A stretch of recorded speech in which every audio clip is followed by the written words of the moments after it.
The eagle dance.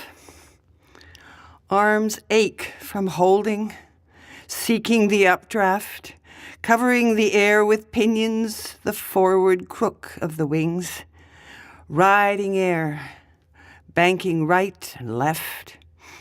You think that it's you down in the reeds, the water weeds. Falcon flies over, drops a feather at your feet. Falcon flies out of your third eye, and what God was that?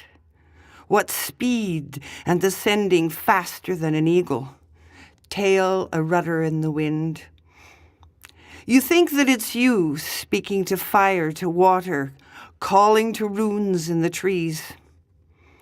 Now the salmon knows how to find home, the river, the ocean, a roof, green growing in its eaves, or a lime green crocodile's jaws peeling open. A turtle flies in the ocean. All things that fly first flew in the sea. Odin. Odin came calling, as always disguised. Who knew he was under that floppy hat? What man wears a hat anymore?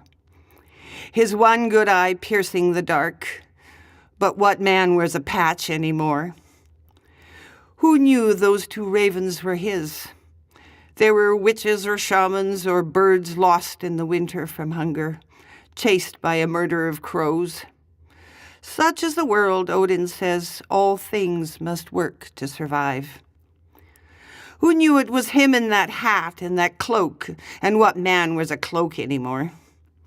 Who knew it was him in the bar, his one good eye on a beer? He turned to the dance floor and watched with amusement. Men brawling, girls primping, beer spilt on the floor. Like home, thought Odin, smiled. When Odin came calling, I wasn't prepared for the rap on the door. And what man carries a staff anymore? Who knew he'd stopped off for a beer? And here's me at the door with my mouth hanging open, not dressed to meet with a god. Shamans. Now look, this is an old trade.